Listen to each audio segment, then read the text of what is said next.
group of workers in one factory, in one place, you know, in the US or anywhere else, but that many products now are created by multiple workers in multiple continents. So even the process of production has been transformed to capitalism. That means that there's a social process inside capitalism where we all cooperate with Chinese workers, with Indonesian workers to make things, you know, that then have a stamp on it that says made in the United States.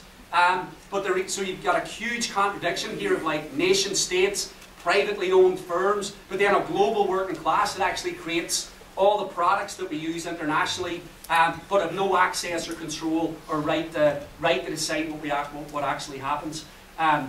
So sometimes the United States is described as a post-industrial society where the service sector dominates, and the conclusion is that workers in the US are actually less important. I mean, I think that this myth has kind of been burst, but I'll just go through the argument anyway. I mean, and along with this was like, well, you know, you look around over the last 30 years, nobody wants to join unions, workers don't want to fight back because they're all middle class and they're all, you know, got their iPads or whatever else, and I'm struggling to keep up because I'm not, you know, I still have a terrible, look at that phone that I have. So that's, I should be embarrassed about that. But anyway, so the argument is that there's something exceptional and different about American workers. I think that the last, you know, from the immigrant rights struggle to the occupation of Republic doors and windows to Wisconsin, to the fact that, like in Ohio, even after Kasich, the right-wing governor rammed through this. It was an even worse law than the one in Wisconsin, the anti-working class, you know, union busting, destruction of collective bargaining bill, and you know, anti-working class budget. 63% of Ohioans voted last week to basically outlaw this bill, which I think is a huge victory for our side. And it shows once again that these right-wing nuts and their Tea Party supporters are actually a tiny minority in US society, that the vast majority of people want to stand up against the rich. They want unions, and they think wealth should be redistributed across the country. Kim Moody wrote, and again it's another book upstairs, we don't have it down here. Kim Moody is a long-time socialist in the United States, and he argued that it is true that the world of the worker in the United States has really been turned upside down over the last 35 years. He argues that for 3 decades capital has faced problems of profitability that have led it to seek cheaper labour at home. Some people don't often think about that, but also obviously abroad, and it's led capitalism to reorganise, to make work more, to intensify work more, to merge, to downsize, to outsource, to pressure governments to deregulate, to open up their treasuries to business. You know, we've had this, we need a bailout, can we have $1 trillion? And they repress the labour movement as government policy. And that this has meant sweeping economic, social, geographic and demographic shifts in America that have altered working class life dramatically. So you have, you know, but at the same time he says, and this is, I think this is an important statistic, in 2005 he argues industrial workers, despite the decline of industrial work in the United States, were still 24% of the population or the workforce, which is an enormous amount of, there's an enormous amount of making things in the United States. At the same time, you know, the absolute growth of the service sector was something like 44.5 million. So there has been a massive growth of the service sector, along with an expanding, up until the recession, an expanding, but a slower expansion of industrial work and manufacturing work in the US. And if you think about the chase for, you know, it's not just that we go to Mexico for cheaper labour, the industrialisation of the South, where union density has been much lower. That's where capitalism has invested internationally. That's where a lot of American corporations have invested. So you've got a whole, that means that like the landscape of America, you have the former industrial cities in the Midwest turned into rust belts, and then an industrialisation of the whole South, which changes where workers have potential power. Because that means now workers across the South, even if they're not in unions yet, or haven't fought back, potentially can take over all those new auto plants that have been built, you know, by international and joint by, built jointly by American and international firms. Capitalism is constantly transforming the nature of work and what workers do. There is a new division of labour in the world. China is the centre for producing many, many things that we buy in Walmart and all the other stores.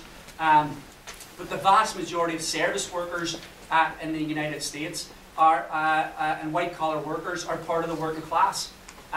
Just because you have a shirt and a tie on does not mean that you have the same, that you are a boss because he wears or she wears a shirt and tie, or attire that bosses wear. Class is not defined by a particular occupation. It's defined by, meaning not the old stereotype of the working class as the worker who works in a big industrial plant, although there are still many of those in the United States. That is not the only way that's not what being working class can only look like. So class really is an objective social relationship. If you don't own the means of production, and is there anybody in here that owns the means of production? It's harder, I would be surprised. And what I would say is, it's not where you're coming from, it's where you're going, which is the most important thing. So if you don't own means of production, and you have to work for a check or work for a boss, you're probably part of the working class. And 75% of workers in the United States are part of the working class. We are the overwhelming vast majority in the US. Michael Zweig, in his book, calls it the hidden working class majority. Brilliant book that actually goes through the secret in America of the working class. The AFL-CIO, the American Labour Federation, and often unions talk about defending the middle class jobs.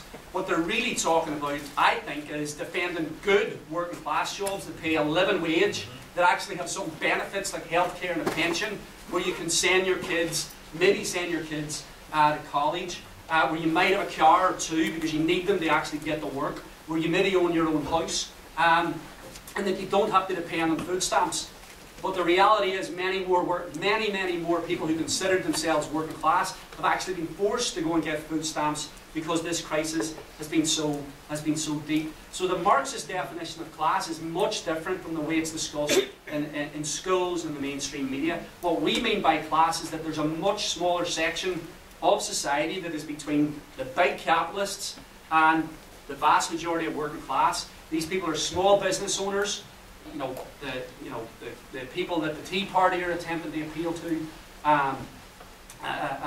They're also a managerial class that earns a lot of money. They don't own the means of production, but they help capitalists exploit us. And obviously, not every supervisor is benefiting from exploiting the working class, because you've got at Walmart, maybe a Walmart supervisor makes $1 more than the employees. We're talking about people who make hundreds of thousands of dollars because they are figuring out constantly how to squeeze more and more out of working class people. Extremely well-paid doctors, lawyers, the brass of the police, university bosses, the type of people who lie about children being abused to cover up and protect their very profitable sports programs. There's a whole layer of people in society that benefit from the way that society is organised, but do not own the means of production themselves. So that's what we mean by the middle class. It's not middle class is not a UPS worker or a longshoreman who's paid 50, 60, 70 grand a year. Those are just good working class jobs that everybody should have, but that obviously that we don't. Engels argued that the working class is a class whose life conditions necessarily drive it towards social revolution. So that sounds kind of automatic, and if it was automatic, we would actually be living in a socialist society, because Marx and Engels wrote the Communist Manifesto 150 years ago, so what's the problem? And the reality is the working class is divided. It doesn't feel or know it has the power to transform society. most of the time, only a small minority of workers understand that capitalism must be overthrown by the working class. So we have to ask, why is this? Antonio Gramsci, who I mentioned earlier, had a theory that he called contradictory consciousness, that workers have contradictory consciousness. We also talk about it as mixed consciousness. And what does that really mean? It means that the vast majority of workers, because of their experience under capitalism, exploitation, can develop radical ideas, but they also have a lot of conservative ideas, or can have a lot of conservative ideas, or reactionary ideas. And how could this not be true, given that we're bombarded day in, day out with, immigrants are your enemy, Chinese workers are stealing your jobs, that the racism in American society that's so fundamental to the way American capitalism works, the sexism, the homophobia, the nationalist ideas that our ruling class generates through their pulpits, like Harvard, like all the New York Post and everything else. There's more sophisticated ways of doing it, but they all do it in different ways. They defend and justify the way our society is, and to reinforce the powerlessness that we feel, that we should be where we are, that society is the way it should be. And I think that helps to explain why people have a whole set of ideas that contradict each other at different times. Now, and Marx put it like this. I mean, he was very clear. He argued that in the United States, every independent movement of the workers has been paralysed so long as slavery is disfigured part of the republic. Labour with a white skin cannot emancipate itself, where labour in a black skin is branded. And what he's basically saying is that no group of workers, no matter what they think in their own heads, can ever be free, genuinely free, if any group of workers, for any reason, is exploited and oppressed. So he's basically saying that for all workers to be free, it has to be a movement that challenges oppression in all its forms, challenges reactionary ideas, and so on, and that has to be part of the project in the United States, the new workers' movement, challenging Islamophobia, challenging racism, and challenging all the backward ideas. And that has to be an active process. We don't just wait for that to happen. We have to actually go out and campaign in the Occupy movements and say the Occupy movement should support legalization for undocumented workers. The Occupy movement, because the Occupy movement should be against the new Jim Crow. Take a stand. The Occupy movement, all of the country should say no to police brutality, and the death penalty and everything else.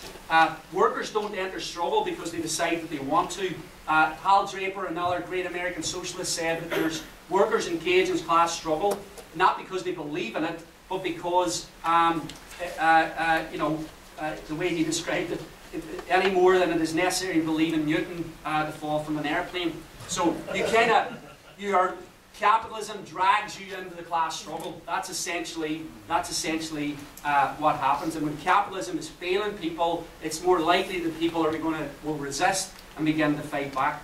The process of exploitation is the key thing. That's what breeds resistance, and that's what drives people forward. That's what drives forward efforts at organisation. It helps people develop their ideas. And the working class then begins to transform itself in the process of struggle. This process makes revolution possible. The revolutionary struggle itself prepares workers to rule society in a new way. People really are transformed in struggle. And just to go back to the Occupy movement, I think a lot of people through the Occupy, it's not mini socialism, but I think that people are actually learning, wow, other people will stand up with me and dedicate their lives to changing society. I didn't think that this was possible. People will actually listen to what I have to say. We can have debates out, and people will go to jail with each other, that it's creating new human... Those people who are engaged in this struggle are becoming new human beings who believe, because of that experience, that a different kind of society is actually possible. So when millions of people engage in those kinds of struggles, it actually raises the possibility that millions of working class people can not just abstractly think that a different society is possible, but begin to believe it because they see it in action and in motion. Only a revolution can get rid of the ruling class, because they will not leave, because we can prove to them that their actions will destroy our ability to live on the planet. They will not leave They will not leave because we, you know, fully prove to them that they're not wealthy because they're smart, but because they steal our labour. Because they will do everything to fight to keep control, which means, you know, you look around what what dictators are doing across the Middle East and Syria, what Mubarak was prepared to do. I mean, he wanted the army to crack down and kill millions of Egyptians. They will do. The ruling classes in the world are extremely class conscious. They've been figuring out how to exploit people, not for 1 or 2 years, but for centuries. And those lessons are passed down through generation after generation of ruling classes. So our class is to become more class conscious, and a revolution requires a much higher level of organisation. A revolutionary organisation like the one that we are trying to build isn't necessary to create an economic crisis. It isn't even necessary to start a revolution, but I would argue that a mass revolutionary organisation is absolutely necessary if we're going to win the class struggle. A revolutionary organisation is needed to unite the most class-conscious workers, the most militant workers across the country, so that they can lead the entire class to victory over the bosses. For our side to win, we need the united actions of tens of millions of workers. You know, and this can't be left to chance.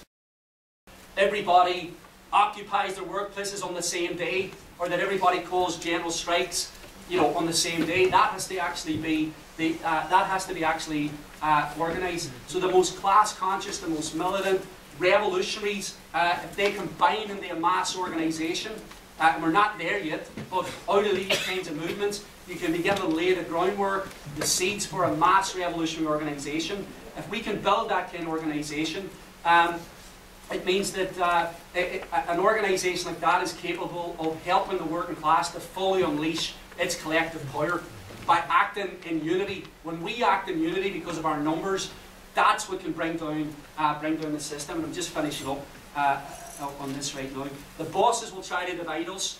We know that. So it's not just a practical struggle, it's also an ideological struggle. There's always currents in the working class movement that will lead the workers' movement away from the idea of getting rid of capitalism.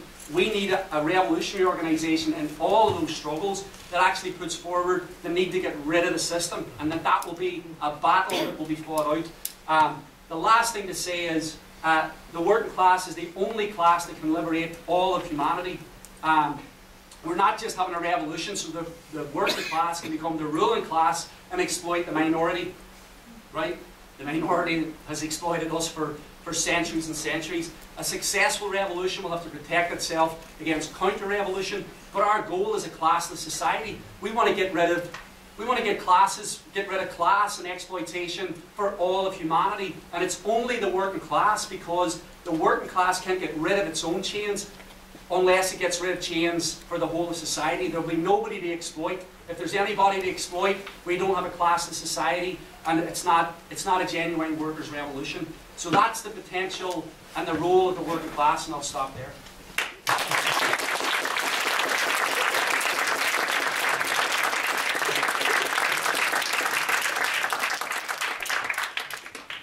Okay, excellent. So we're going to open it up for discussion now. My phone is even crappier than Shaun's, and the timer is worse now. And the reason we need a timer is because in order to have a full discussion, I am going to keep people to about 3 minutes. And that just means that I'll keep it timed, and when you have about 30 seconds left, I'll do that. That doesn't have anything to do with what you happen to be saying at that moment. It just means to wrap up so that we can get as many voices as possible. If you have a question, we want to make sure those come out early, so just raise a fist so that I'll know it's a question. Excellent. Got you on the list. If I don't know your name, I'll call you based on article of clothing. You can raise your hand at any time while somebody else is speaking, whatever, and I'll just take a list of folks so that we can keep it moving. Really quickly, so folks know, you've seen the Haymarket tables upstairs probably. Shaun mentioned a number of books, many of which are up there. And I just wanted to mention a couple others to check out. We do have a beautiful edition of the Communist Manifesto available up there that actually has lots of sort of side notes. It's a very useful edition. Sharon Smith's Subterranean Fire, which is a history of working class radicalism in the US. And anybody who just wants to go into the theory, Marxist theory of class society, and Marxist theory more generally, there's this excellent The Meaning of Marxism by Paul D'Amato. A lot of excellent other books up there as well. So I'll go ahead and open it up. Okay. And yes, please. Yes, thank you so much for really a very inspiring talk and a lot of data. Thank you. I'm still pretty ignorant about these different movements. And I'm a little bit more familiar with the Revolutionary Communist Party movement. I've read a fair amount of their stuff. I've listened to a lot of Bob Bacon's talks. They have a really very, very comprehensive plan about making, revolution in this country, moving to socialism, and then ultimately moving to communism. The role of leaders is really talked about a lot, the role of the intellectuals. So there's a lot that I have some familiarity with. I know nothing about this particular movement, the International Socialist Movement. I don't know if you know about the RCP, but can you say anything about what would be the differences in the movement that you're talking about and you've described and the communist world and revolutionary, revolution based on communist principles and revolutionary communist principles and what you just kind of described here? I think there's actually a fair amount of unity, but I think ultimately the world may be different in major ways, but I don't know how that would be. And just to clarify the way this works, it's, just to clarify, if people are wondering why doesn't Shaun immediately answer that question. Anybody can speak to that question. We'll open it up. Shaun will let me know if he wants to jump on the list as well. Although he'll definitely come back at the end and sort of do a wrap up for us then. But so I just want to let folks know in case you're wondering why isn't it working the like explanation. Yeah, definitely questions. I mean, no questions. Yeah, please. Yeah. I have a simple question. What is, I would ask anyone who's nobody kind of asked this question, the ISO position on what Marx refers to as the movement proletariat, particularly in the modern day American context. The underclass, the people who fall through the cracks, the homeless, the unemployed, people who are still on, the last vestiges of the welfare state, people in that position.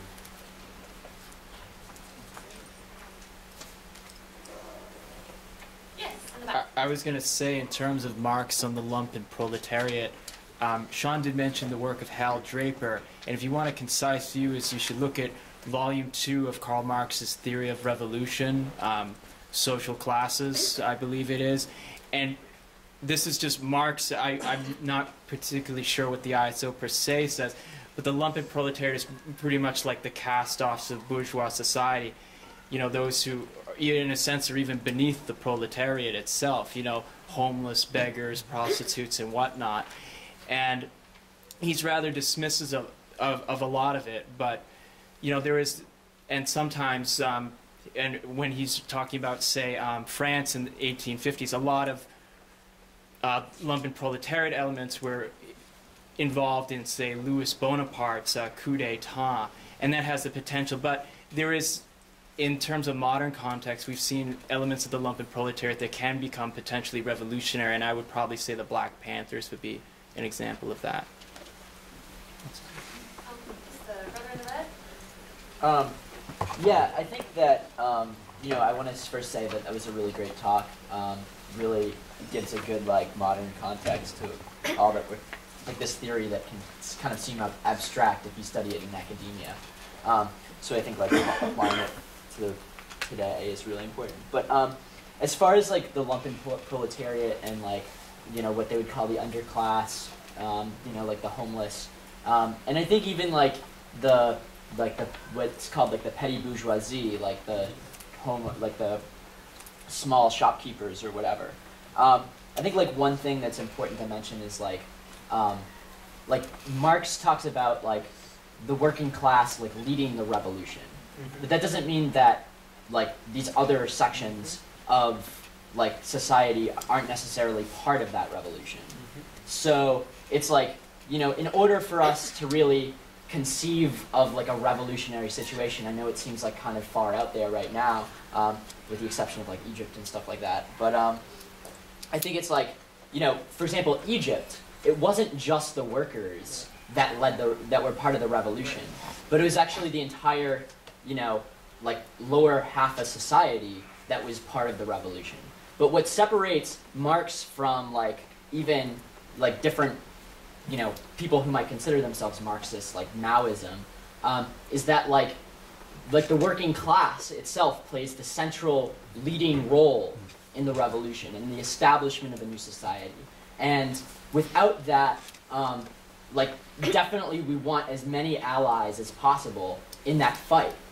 But when it comes to actually like who's going to establish the new society, like it's going to be the actions of the working class that's going to really make the real, like, not the only, but like one of the major differences. So yeah. Next I have right here.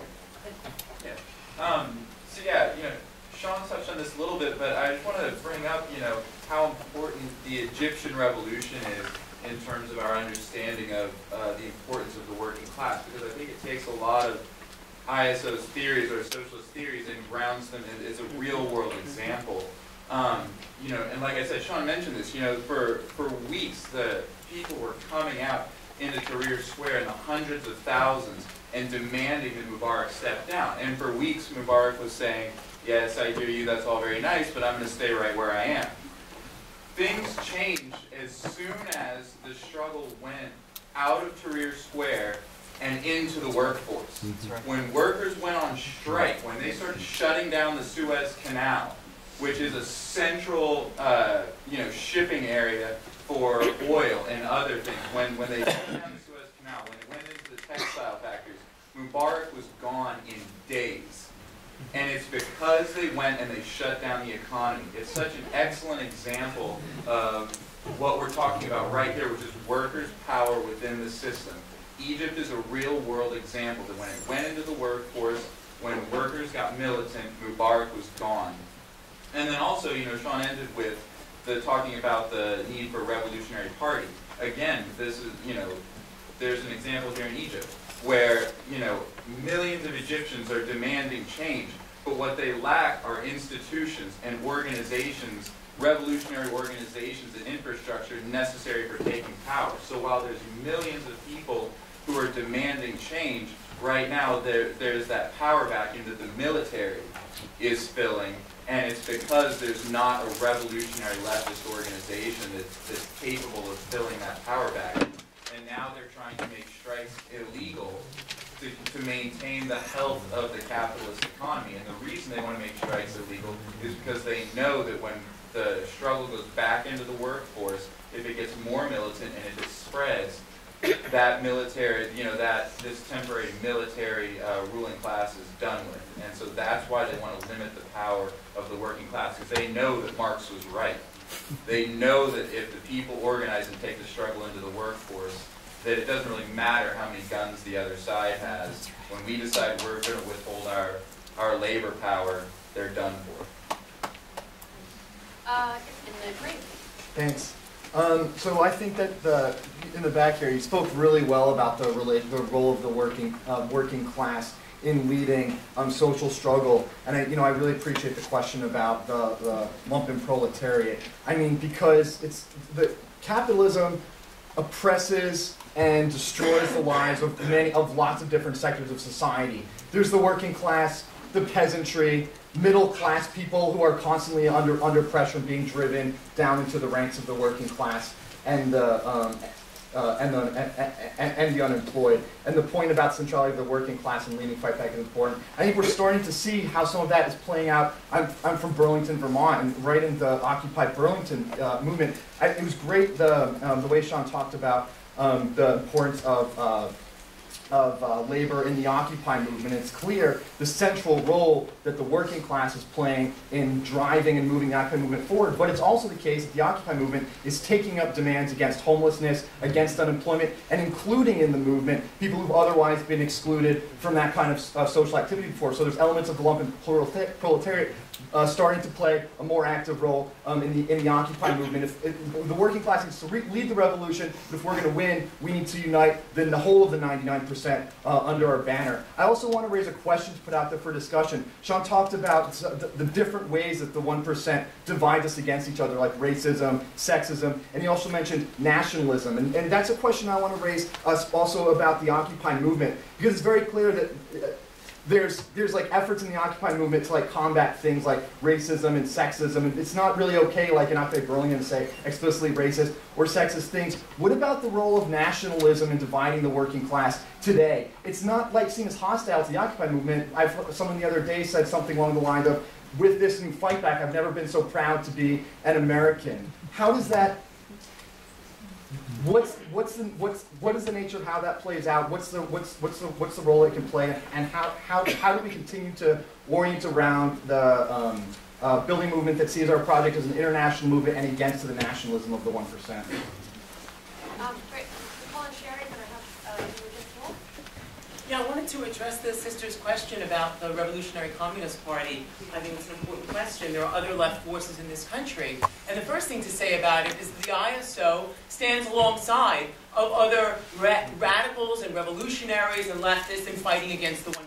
Absolutely. Stand with anarchists, stand with RCP, stand with anyone against. But there are differences about the way we perceive fighting effectively and what actually a revolution looks like. One of those things, and I have 3 minutes, so I'm not going to get into it very much, we do not believe that guerrilla struggle is a way forward. We do not support the idea that a small group of armed people are going to act on behalf or liberate people on behalf of the working class, as is the concept that dominates inside of Maoist circles like the RCP. In fact, if you look at places like in Colombia, where Maoist groups, guerrilla movements are operating. Now, obviously, you have to defend them against the attacks by the ruling class. That's not the answer. But they often target trade union leaders. Many of the people who may have disagreements with people who are revolutionaries, but are hardly the enemy, nor the architects of the oppression. Another disagreement we would have with our brothers and sisters in the RCP is we have an entirely different conception about the way oppression works. It is absolutely undeniably the case in the United States that racism is woven through the very fabric of every aspect of American society. And if you are anybody on the left, you put fighting racism front and center. However, that doesn't mean that ordinary white working class people are the beneficiaries of racism. We do not agree with this idea of white privilege. That we have to, I mean, look at what Shaun was